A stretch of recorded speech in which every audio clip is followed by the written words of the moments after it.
Akhirnya kelasnya kelar. Duh, sumpah gue lapar banget.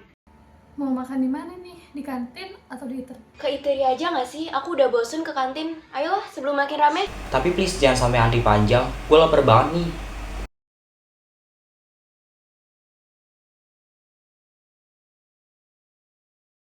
Nah, kan apa gue bilang? Kenapa sih di dunia ini harus ada antri? Kenapa nggak langsung dilayani aja?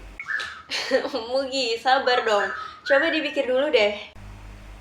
Mikir apaan? Gimana cara antrian segini panjangnya? Gimana cara antrian segini panjangnya? Gimana cara antrian segini panjangnya?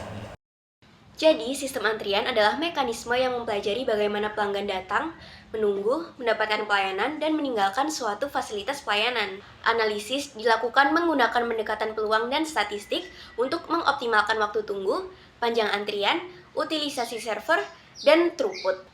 Sistem ini memiliki beberapa komponen penting, yaitu sumber pelanggan, proses kedatangan, kapasitas antrian, mekanisme dan fasilitas pelayanan, disiplin antrian, serta proses keberangkatan. Teori antrian digunakan untuk merancang sistem pelayanan yang efisien dan diterapkan di berbagai sektor seperti layanan publik, kesehatan, logistik, dan layanan kampus.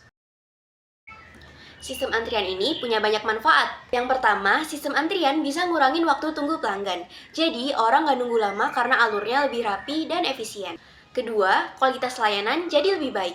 Pelanggan dilayani secara teratur, jadi mereka tahu kapan giliran mereka tanpa kebingungan. Lalu, sistem antrian juga bikin penggunaan server atau petugas jadi lebih optimal. Jadi nggak bakal ada lagi petugas yang nganggur atau malah kewalahan di jam-jam tertentu. Selain itu, sistem antrian membantu manajemen dalam pengambilan keputusan, misalnya dalam menentukan berapa banyak petugas yang diperlukan atau fasilitas tambahan apa yang diperlukan untuk memperlancar layanan. Manfaat lainnya, sistem antrian juga membantu meningkatkan throughput. Artinya, semakin banyak pelanggan yang bisa dilayani dalam waktu yang sama. Dan yang terakhir, semua hal tadi akan mengarah ke peningkatan kepuasan pelanggan. Pelanggan merasa pengalaman antriannya lebih menyenangkan, nyaman, dan gak bikin stres. Oke, lanjut ke dalam komponen sistem antrean. Komponen sistem antrean ini dapat terbagi menjadi beberapa. Yang pertama adalah sumber pelanggan, artinya populasi pelanggan yang masuk ke dalam antrean ini dapat bersifat populasi terbatas atau populasi tidak terbatas. Yang kedua adalah proses kedatangan. Hal ini menggambarkan pola kedatangan pelanggan yang masuk ke dalam sistem antrean ini dapat mengikuti distribusi tertentu atau dapat bersifat acak. Lalu yang ketiga adalah kapasitas dan karakteristik antrian. Hal ini menunjukkan jumlah maksimum pelanggan yang dapat berada dalam antrean. Sifatnya dapat berupa finite atau infinite. Yang keempat adalah mekanisme pelayanan. Hal ini menjelaskan bagaimana layanan diberikan, termasuk waktu pelayanan dan tingkat pelayanan. Yang kelima adalah fasilitas pelayanan. Hal ini menunjukkan jumlah server dan konfigurasi pelayanan dalam sistem. Yang keenam adalah disiplin antrean. Disiplin antrean ini adalah aturan yang menentukan urutan layanan seperti FCS, FCFS, LCFS, SPT, dan lainnya. Lalu yang ketujuh adalah proses keberangkatan atau departure proses. Artinya tahapan ketika pelanggan meninggalkan sistem setelah selesai dilayani. Oke, selanjutnya adalah struktur antrean. Struktur antrean ini terbagi menjadi beberapa. Yang pertama single channel, single phase, artinya adalah satu jalur antrean dan satu tahapan pelayanan. Yang kedua adalah single channel dan multi phase, artinya satu jalur antrean tetapi pelayanan terdiri dari beberapa tahap secara berurutan. Lalu yang ketiga adalah multi-channel dan single phase, artinya beberapa jalur atau pelayanan paralel dengan satu tahap pelayanan. Yang keempat terakhir adalah multi-channel, multi-phase, artinya beberapa jalur pelayanan dengan lebih dari satu tahap proses. Lalu kita masuk ke dalam disiplin antrean. Disiplin antrean ini terbagi menjadi 4. Yang pertama adalah first come first serve, artinya pelanggan yang pertama datang lebih awal akan dilayani terlebih dahulu. Yang kedua adalah shortest processing time atau SPT, artinya pelanggan dengan waktu pelayanan tercepat mendapat pelayanan prioritas. Lalu yang ketiga adalah priority queue, artinya pelanggan dikelompokkan berdasarkan tingkat prioritas tertentu, sehingga urutan pelayanan tidak selalu berdasarkan waktu kedatangannya. Lalu yang terakhir adalah last come first serve, artinya pelanggan yang datang paling akhir adalah pelanggan yang akan dilayani terlebih dahulu oleh sistem. Baik, setelah kita memahami konsep dasar antrian dan bagaimana model antrian digunakan untuk menganalisis suatu sistem pelayanan, pada bagian ini kami akan masuk ke studi kasus yang telah kami lakukan. Judul penelitian kami adalah pengukuran efektivitas pelayanan kasir Erlangga Eatery menggunakan model antrian GG1. Penelitian ini dilakukan melalui observasi langsung di Erlangga Eatery, yaitu salah satu fasilitas kuliner yang banyak dikunjungi oleh mahasiswa maupun pengunjung di lingkungan kampus. Pada lokasi tersebut, kami menemukan bahwa antrian seringkali terjadi terutama pada waktu-waktu sibuk, seperti saat jam makan siang. Untuk itu, kami ingin mengetahui bagaimana performa sistem antrian yang berlangsung di sana, seberapa besar tingkat kesibukan kasir, berapa lama pelanggan yang harus menunggu, serta bagaimana kualitas pelayanan yang diterima oleh pelanggan. Pada bagian ini, kita akan melihat bagaimana sistem antrian bekerja di Erlangga Eatery. Di sini, kami akan memfokuskan antrian yang ada di pelayanan kasir saja. Alur antrian yang digunakan adalah single channel, single pace. Artinya, seluruh pelanggan melewati satu jalur pelayanan saja, yaitu di kasir. Mereka datang mengantri dalam satu barisan, lalu dilayani satu persatu oleh kasir yang bertugas. Sistem ini juga menggunakan prinsip FIFO atau first in, first out. Dengan aturan, pelanggan yang datang terlebih dahulu akan mendapatkan layanan yang pertama. Kedatangan pelanggan juga bersifat tidak terbatas, artinya secara teori, jumlah pelanggan yang masuk ke dalam antrian bisa terus bertambah. Kapasitas antriannya pun dianggap tidak dibatasi sehingga semua pelanggan dapat tetap masuk ke dalam sistem antrian.